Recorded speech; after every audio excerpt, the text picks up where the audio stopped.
Cassandra Peel. I am the LASC 195A course instructor. This panel of professionals tonight is going to shed light on their careers and their pathways to their various health professions. So we're going to start off by briefly introducing the panelists, so please include your name and your career. Okay, so my name is Sandra Leal. I'm a pharmacist by training. I also have a degree in public health. And most recently, I started a position as Vice President for Innovation for a company by the name of Symphony RX. Previous to that, I was the Pharmacy Director at El Rio Health Center, and I run a diabetes program there. Hi, my name is Samantha Sabo, and I have a MPH, so I have a Master's in Public Health and a Doctorate in Public Health. I'm currently an Assistant Professor here at the College of Public Health at the University of Arizona. Previous to joining the faculty, I was the Program Director for Transborder Initiatives, and so with the College of Public Health, I focused on border health and relationships between Mexico and the United States. My name is Dr. Garrett Smith. I'm a licensed naturopathic physician here in Arizona. I'm a medical director of one of the medical marijuana dispensaries here in town. I've carried licenses in Washington and Oregon as well, where I've worked in the medical marijuana fields up there. And I have a private practice of, 8 years now here in town. What education did you need for your profession? For pharmacy, it's 2 years of pre-pharmacy education with very standard curriculum of a lot of science, a lot of math. And then after that, once you enter pharmacy school, it's 4 years of pharmacy school, and then there are optional residency programs. And so I did complete an additional residency in primary care, and that just allowed me to be more clinical and practice in more of a team-based setting versus a retail, which is more usual for pharmacists. To be a faculty member in a College of Public Health, you need a doctorate degree. So I have a doctorate in public health, which is the terminal degree for public health. In public health, you can get a PhD or a doctoral degree in public health, which is called a DRPH. So I have a DRPH, which is the more applied public health research degree. Okay. I went through the basic pre-med undergrad, that kind of stuff. I was a physiology major with a chemistry minor, and so that's pretty much what you have to go to naturopathic medical school. Naturopathic medical school is then a 4-year degree, and when we're done with that degree, we don't have to have residencies or any of that stuff. We're set free to go and run along. Why did you choose this profession instead of other professions? I chose pharmacy because it was an accessible profession to patients. And so I grew up in Nogales, border town, and I accessed all my primary care in Mexico. And usually we would go to the pharmacist as a first primary care provider versus the medical doctor. And so for me, pharmacists were more accessible. They were somebody community members could easily access and call pretty much any time. Now we have 24/7 pharmacies. So I really enjoyed that ability to talk to and communicate to patients without a barrier or having to make an appointment. So I chose public health over other health professions because I love the way that public health is the intersection of so many disciplines. Public health is medicine, it's law, it's policy, it's anthropology, it's economics, it's education. So I really enjoy that interdisciplinary nature of public health and the opportunity to work across disciplines to solve big populational health problems.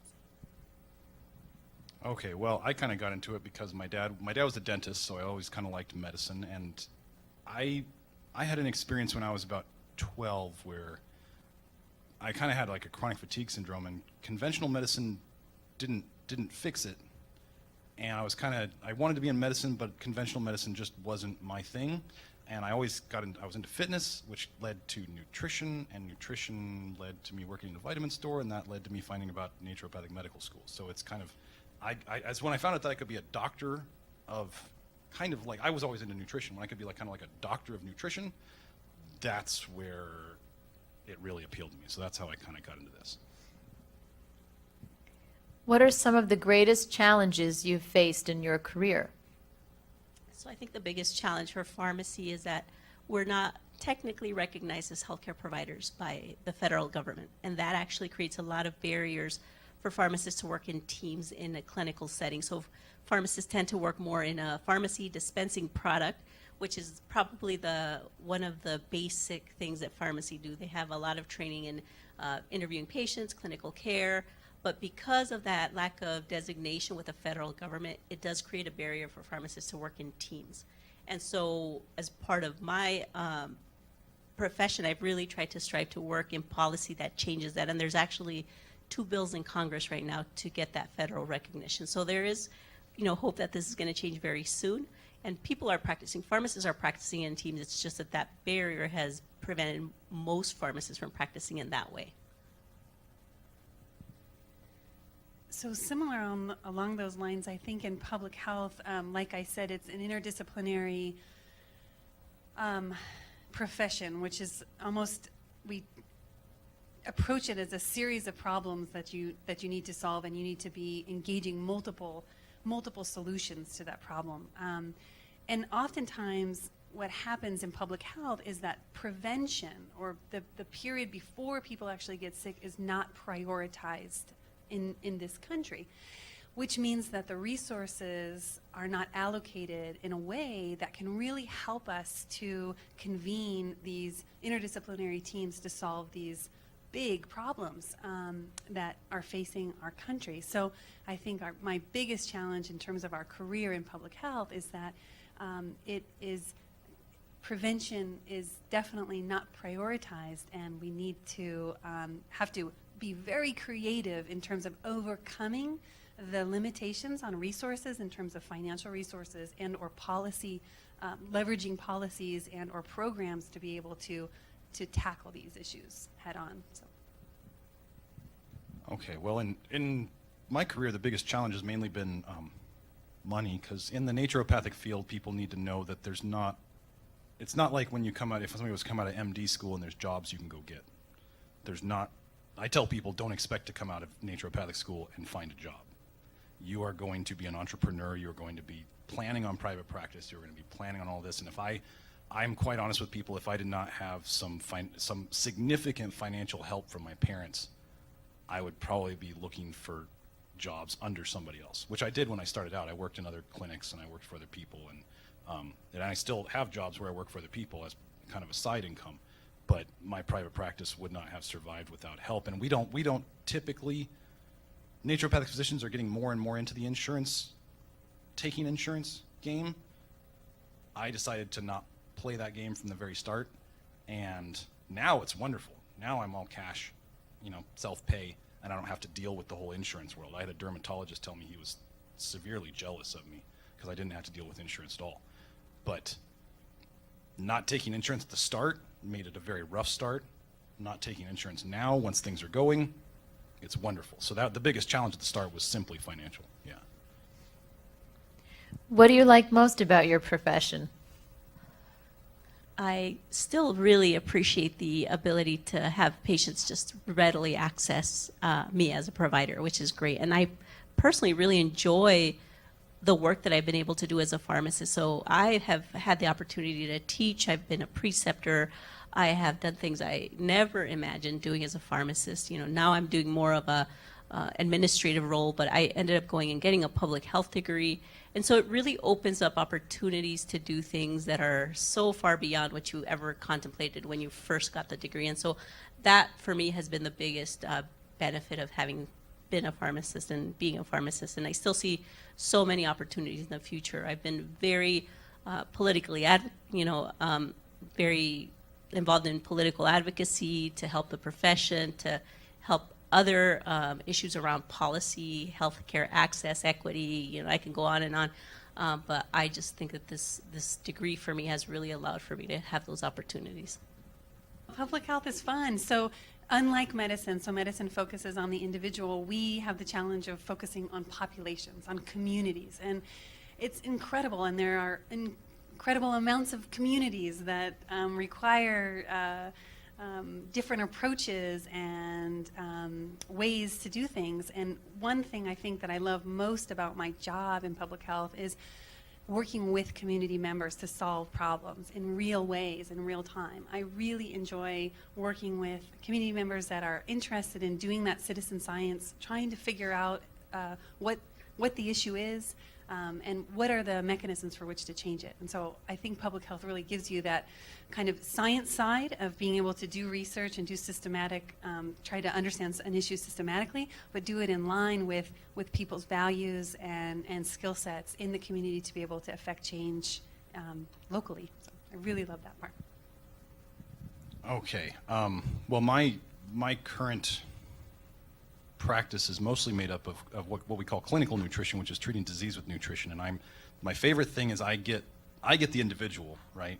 And I get people who are the most sensitive to medications and supplements, and they can hardly take, they tell me they can hardly take anything, and they've got strange things that, they've basically been kind of fired by their doctors, kind of indirectly oftentimes. They'll say, I have nothing left to help you. And so they're the people who have been given up on, and I get them and I look at their symptoms, and I do a lot of hair mineral analysis.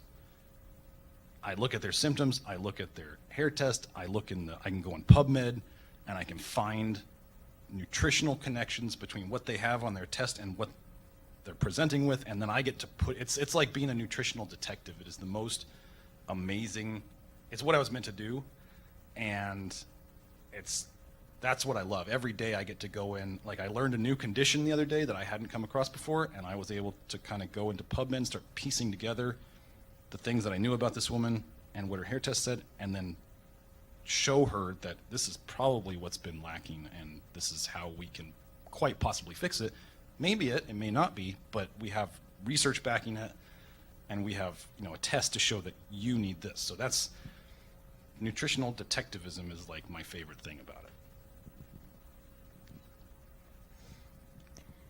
Okay, so we have several minutes for some pre-screened questions from students. And so the first question is, what methods do you find work best to complete what you need to do when you are already very stressed and busy? I am a very organized multitasker, so I'm so lucky. And I think, I've met a lot of pharmacists. We all seem to think we're all anal retentive, which is a very good quality to have in our profession. We want to be perfectionists, and we don't want to make an error when we're working with patients. But I think just being organized and prioritizing things and knowing how to manage tasks has been very key to stay on top of all the requirements. And it seems like there's always a lot of requirements, a lot to read, a lot to keep up on, but just prioritizing it. And sometimes you have to work a little bit under pressure, and sometimes that makes you work even harder. But I just try not to get overwhelmed. Well, sleep, drink lots of water, rest. I think so. I'm a new professor, so I'm on something called a tenure track, which means that you kind of have to produce a lot in a very short period of time. And I see my fellow colleagues stressing because a lot of what you need to do is actually write and publish and or write grants to sustain your research and keep going in the direction that you want to be going as a professor. And so I think just from what I've learned from watching my friends and colleagues and mentors is to just do a little bit every day. So try and write a little bit every single day. Don't let whatever it is that you're trying to do go 3-4 days without touching it. Touch it every single day and try to just chip away at it, chip away at it, chip away at it, instead of kind of taking it all on in the last ditch effort. So I think what I've tried to do is make lists before I go and sit down at the computer. I make a list of things I want to do, and I try to chip away at those things that I know I want to be doing, but are sometimes hard to kind of approach because they're so big. But chipping away, I think, is my main way to keep my stress level low. Okay, well, first thing that I've always tried to relate to people is when people come to me or I'm stressed or whatever, you better have something in your life that brings you joy. I always tell people, like, wait, you're depressed? And I ask you, what in your life brings you joy? And they'll say, I don't know, nothing. And so how can you expect to be happy if you don't have anything that brings you joy? So I have a hobby. My hobby, which is nice because you're supposed to do it to be healthy anyway, is to exercise. Like, I was a personal trainer before I was a physician. So exercise to me is like my hobby, and it's what I do, and it's what I, when I'm not thinking about nutrition with work, which I find fun to an extent. You know, work is fun to an extent.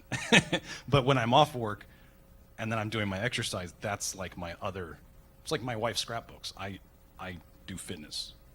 And so you got to have the hobbies to get the stress out. I've done flotation therapy. That's a really cool thing, like sensory deprivation tanks. I think those are, like, I call them meditation on steroids. You just have to have things that are outside of work that you enjoy doing, because if you don't have those, you got problems. And then what I also have is I know what I'm good at. I'm good at, I do that detective work. I am not good at scheduling. Like I said, it's my boy's birthday today. I'm here. I keep the scheduling calendar away from me. I have wonderful people around me who I know do that stuff well. So surround yourself with people who you know do the things that you don't do well. And that helps everything. Know what you do well and have other people help you with the things you don't do well when you can. So. As you completed your degree, have you ever had doubts about continuing in your field, and did anything come about from these doubts? No doubts, but just tremendously shocked that, you know, pharmacists were recognized as providers. Like, that was really surprising to me. And so, but it's also guided my profession, because it's really it's really made me think, how can I change it? How can I do something about it, not sit there and just, I guess, be upset about that.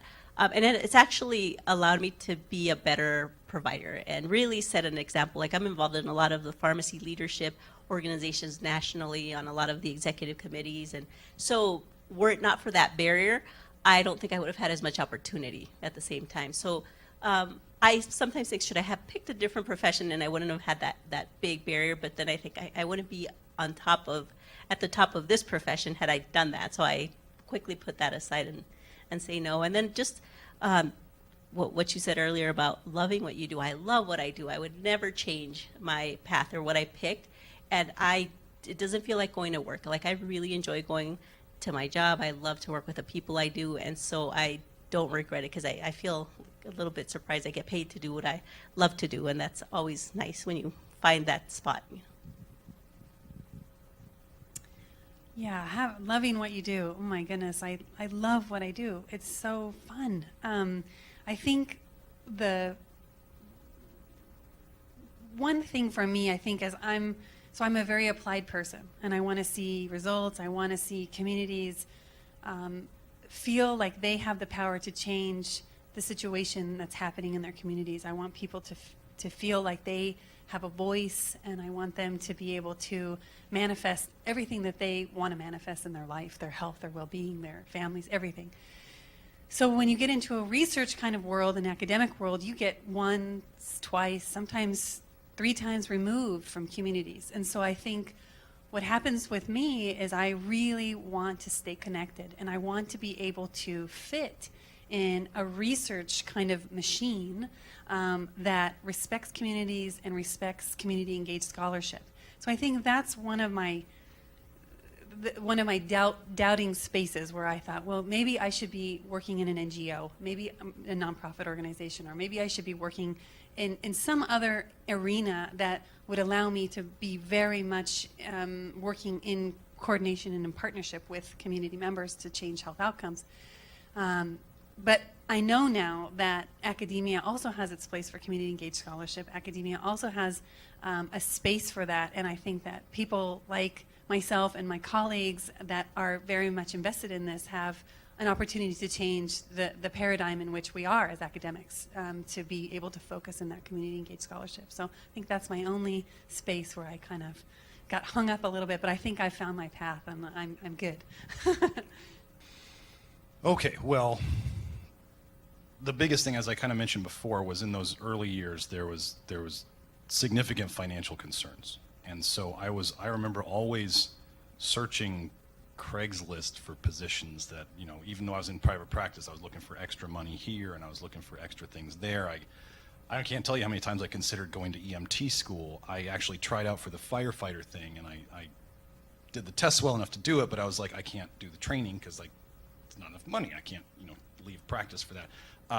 Thought about the National Guard. I was considering everything. I have a backup now where I've basically figured out that if all of a sudden naturopathic boards and naturopathic medicine was wiped off of Arizona, I can go to a specific school in Illinois and I could get my chiro degree in 16 months.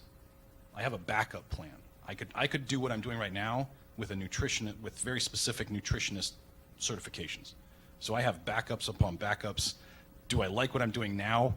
Yes. And do I want to keep doing it? Yes. Did I ever have any doubts about doing what I was doing now? Other than the money? No.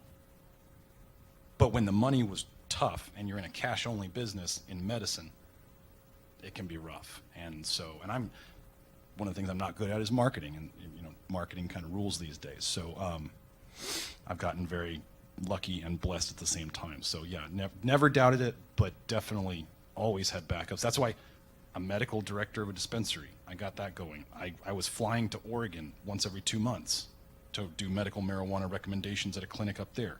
I wrote a book. I always have backups, but never doubted what I was doing. How would you determine who is a well-rounded applicant during an interview process? Well, I look at their ability to communicate. I mean, for pharmacy, that's a huge thing, being able to communicate with people. So that's very key for me when I'm talking to people or to students. Academics is very important, sort of like the entry to what you're going to do. And then just their passion. I truly try to glean from that interview if they have passion for it, or why are they doing it, what the reason is for that. So I wish interviews were a little bit longer so you could sort of feel it out after a few days, because I think they're somewhat, timed and you don't really get a sense of the person. But after talking to people, I think, one of the things that I'm constantly told from people that talk to me about pharmacy, oh gosh, you love pharmacy. You are so, you have passion for it. So I hope that when we're interviewing people, we're having that same type of person entering the profession, so it represents us well and it will serve the patients better. In that sense, I think also life experiences. I think the diverse life experiences that people bring to public health make public health better. So I really look at that and love to read applicants or read applications or interview people about what has shaped them in terms of shaped their own health and their own decisions about their health, be it family, be it culture, be it education, whatever it is that is happening in their community. I think that those life experiences, those personal stories really come to the classroom and make it a better and more enriching experience for all students to be able to share all of those different types of life experiences in the classroom. Well, I've taught a bit, but I'm not really in academia right now. So we have, my office is lean and mean. We have me and my office manager. And so when I'm interviewing someone, it's mainly, I look at it this way, is their character good? Can I get along with them? And then do they have the basic skill set to do what I need them to do? Because you can take somebody with good character and teach them many, many things, how to do many, many things. You cannot take someone with great skills and teach them good character. So it's basically, you want a good person first, and you can teach them to do what you need them to do second, but you cannot take someone who's not a good person and teach that. So that's my interview process. I have to jive with the person. If I don't feel like I jive with them right away, it's pretty much over. So. What was the hardest part of your schooling? The hardest part was affording my schooling. My parents never thought about me going to college. I was first generation, and I probably had 3 jobs during pharmacy school. I worked 29 out of 30 days a month to try to afford pharmacy school. And so for me, it was really the financial issues that put a lot of pressure on my academics, and then the stress of, making sure I got into school. But once I was in, I so enjoyed the process while I was there, because that pressure was off. And they always tell you, once you're in, you can't be flunked out. So I really took that to heart, and I just enjoyed my time there. But I think for me, it was just initially, getting in, and then definitely being able to afford it once I was in.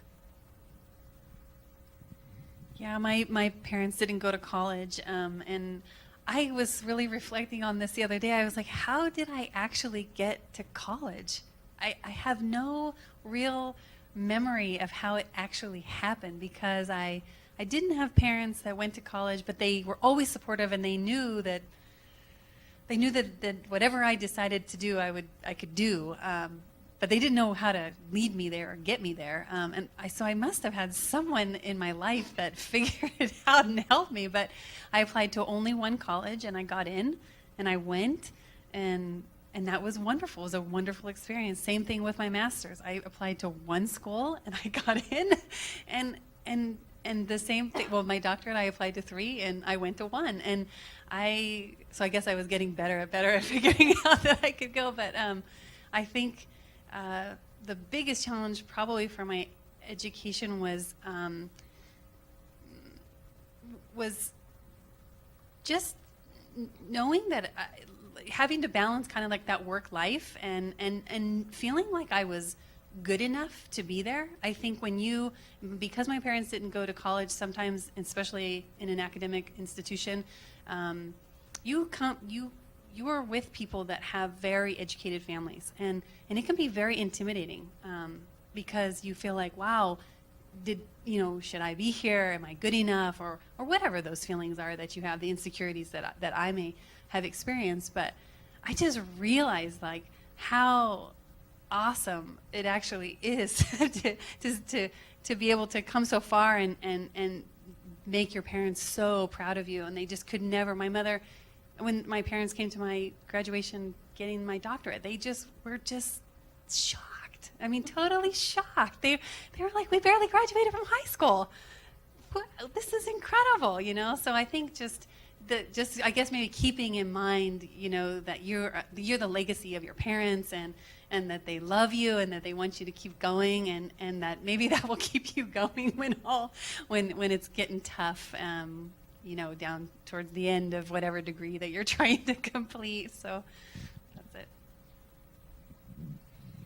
My biggest issue with going through school was, it was a simple little story. It was 15th quarter of 16, and I had a teacher who didn't think I was we learned lots of modalities in school.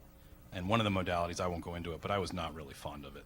And the teacher could tell, I was doing all the work, but he could tell I really didn't care that much for the modality. And he basically threatened me with flunking me in the class in the 15th to 16 quarters, and I kind of got my stuff together and acted real nice in the class. And so it's kind of the, fake it till you make it. Get the job done, and then later everything will be fine. But school was the way I looked at my school was, it was what I was meant to be doing, and it was subjects that I liked. So I didn't find school itself that hard. It was the politics sometimes, because keeping my mouth shut when I should. On that note, what is some advice you would give future students? There's so many things, but just, be persistent. Sometimes maybe you don't get in the first time you try, and this is with residencies, with your school. I know there's so much cost associated with college now, but I think once you get there, once you finish, it's so rewarding. And like you mentioned, with your parents being so proud of you, they also didn't go to college, and so for me to finish, they were just in shock, and it was such a great experience. And now reflecting back, I just, 10 years post-graduation and now being in my career, I really think, wow, what an amazing thing. I am so glad I am here where I'm at now, that I have my doctorate in pharmacy. I am just setting my daughter up to, go the college route, no question. Saving money from day one. Before she was even born, I started an account for her just because I know the expense. But really just keep trying, keep being persistent, and never take no for an answer. If you want to do it, do it. Yeah, I would agree with all of that, and I would probably just add, there are people in your life that want to help you. And sometimes we're so busy, we're so caught up in we can't do it, or it's too much, or I don't know how, or whatever, that we don't hear or listen, or we're not present enough to hear those little gems of people that are out there wanting to mentor you or wanting to advocate for you, or so I would tell a student to just be present when they're talking with mentors or employers or, you know, professors, because they might find a connection with that person that will last a lifetime and that will provide a lifetime of mentorship. I mean, a lot of the people that I knew as a professional, when I just first graduated, I started working, and those are those same people that were my supervisors and my, you know, my colleagues that are now my biggest mentors and my biggest cheerleaders that have helped me, you know, grow and overcome those obstacles when you think, I just can't do it, I don't know how, I might not be ready to do this or that. So I guess it's just trying to be as present as possible for those opportunities for mentorship and support. And don't feel embarrassed to ask for it and to get it, because money is always going to be an issue, always, always. So never be embarrassed to ask for money, beg for money. I mean, I have no problem. Just don't be embarrassed, and don't be embarrassed to share your work. Like if you're applying for something, like writing is really tough. And the more people's eyes on your work will make your work stronger and make your applications and your grants and your scholarship proposals that much stronger. So don't be embarrassed to ask for money or ask for advice on writing, probably. Okay. Just make sure that you don't put yourself into a peg too early don't decide your career too soon.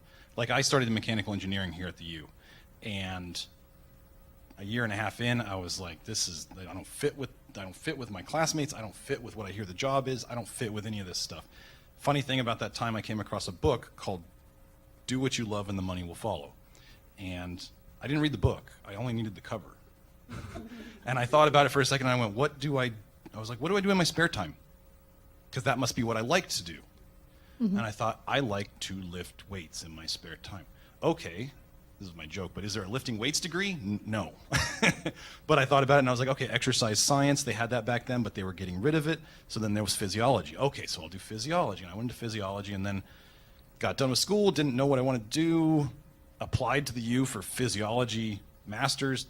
They said no. I was like flabbergasted. I had like never been turned down in a school thing ever.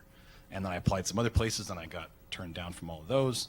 And then finally, I learned about naturopathic medical school. Like that, I was used to hearing about correspondence courses, and I thought they were fake doctors and whatever. And then I learned that there is actually a licensed naturopathic physician in the state of Arizona. I was like, they're real doctors. Oh my gosh! I had all my stuff ready. I was enrolled within 5 weeks.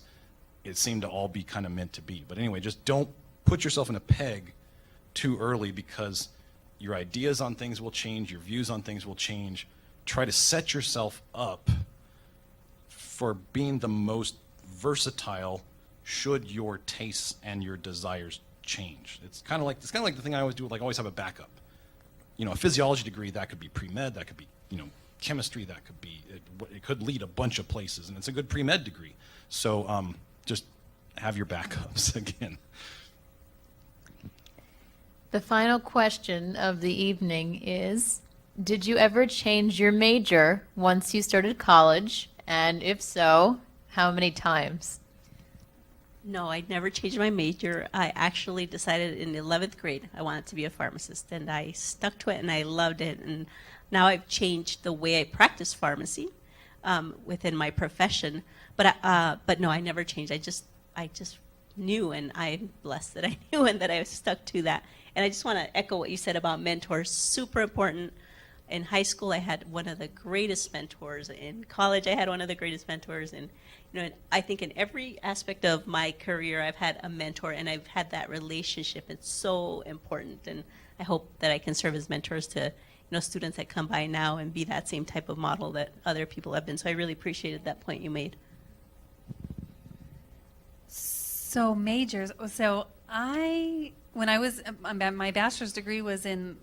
It started out to be in Latin American studies, so I really like to speak Spanish, and I love Spanish, and I love Latin America, and I love learning about geopolitical, dynamics of Latin America at the time. So I went on exchange, and I hooked up with these physicians and social workers and pharmacists and this team of people that were serving children of disabled children. And I went all over the country, and I came back, and I was like, I need something else that's like I need something very practical to add to this Latin American thing, because what am I going to do with Latin American studies? I know a lot about Latin America, but I wouldn't have like an actual skill set. So that's when I went into health sciences. So I got a dual degree in health sciences and Latin American studies, which was a nice mix, and then kind of continue that on. So I fell into public health via Latin America, realizing all of the issues that were going on in Latin America at the time, and the poverty and the illness and other types of things that were going on. And I knew that there was got to be a way to link Latin America and public health, and so that's how I did it. So I changed. I never changed. I just added on. Yeah, so as I already said, I started at NAU. I was there a year and a half in the mechanical engineering program, where I kind of went there to follow a girl. But anyway, I decided that didn't work out, and so I decided to come back down to the U of A. I was still in the mechanical engineering program for a semester, but I kind of got to the point where I got to some of the classes, they didn't fit with my brain quite right, like differential equations. Oh, my goodness. And then I did the do what you love when the money will follow, and then I ended up, I was the head personal trainer at the rec center for a while here. I got really into the fitness thing and all that, and everything just fit. But yeah, it ended up, a 5-year degree instead of a 4-year degree because I changed so many things. But it was totally worth it, and I don't regret one bit. I mean, don't be afraid to change your major. It might cost you a little money, but don't be afraid to do it. I just wanted to reiterate again how thankful we are for your time. And Sandra, Samantha, and Garrett, thanks again. And this will be airing every semester in this course. And we will be referring students to you if they have further questions and they want to actually have a face-to-face, one-on-one conversation. So thank you very, very much. So I've been asked to speak for a few minutes about how and why I went to medical school. And I think going back to when I was a kid, my 2 favorite books when I was 11 years old were the biography of Leonardo da Vinci and the biography of Louis Pasteur. So I think that tells you something. And when I was in the 4th grade, I made a model of the human body with clay and then painted every part so they all fit into the human body the way they were supposed to. And I won the 6th grade science fair by making a pumping model of the heart that circulated red and blue blood through the chambers. And then I kind of got sidetracked. I went to college not wanting to do pre-med. I went to college actually to be a fine arts major because I thought it was really cool to be drawing naked ladies all day long. But I wasn't a very good oil painter, and I knew I needed a job. So I then went into English and writing. But when I graduated, there was a recession. So I couldn't find a job in teaching, so I ended up a janitor. And then just to show you how the universe points you in the right direction, I got a job cleaning a veterinary hospital out, which is not a lot of fun, given what you have to clean out all day. But I noticed when I was mopping, I noticed what was going on in the operating suite, so I began mopping a lot outside the operating rooms, and finally one of the surgeons took pity on me and said, if you get your chores done early, you can help me do surgery. And that was that. After that, I was hooked. And for me, neurosurgery wasn't a difficult choice because around 15, I got very interested in 2 guys, neuroscientists, one named Jose Delgado and the other Wilder Penfield. Jose Delgado was famous because he had put an electrode in the amygdala of a bull, and then as the bull was charging him, he just pushed a button and gave it a little stimulation, and the bull just stopped dead in its tracks and lost all of its aggressive behaviors. And Wilder Penfield did some very neat experiments on memory in human beings, and I was already very interested in the whole thing between the mind and the brain and how we are, what our brains make us, kind of thing. So now I was hooked on surgery, and I still had all these interests in anatomy and the mind and the brain, and I loved working with my hands. When I was a kid, my favorite hobby was to make very intricate model ships with all the wooden rigging by hand and everything. So I wanted something that was really, fine hand motor coordination, and I wanted it to be the most difficult thing that you could do. So I went, I knew I was going to go into neurosurgery, and so I went back to school to do my pre-med. I was accepted at Harvard Medical School. Then I went to the Massachusetts General Hospital to do my residency and the National Institutes of Health to do my fellowship training. And I've never looked back. And I use all of those talents, my fine arts background, my writing, and my interest in the mind and the brain. And I've never been bored. And I think, no matter what your interests or your gifts or your strengths are, there's room for every kind of personality and person in medicine. And I don't think you can find a more fulfilling career. I think along the way it makes you a better person, but it's never dull. It's never the same each day. And who you are as a person, what your values are, matter a great deal. So I never looked back. And I was very glad I was steered by the universe in that direction.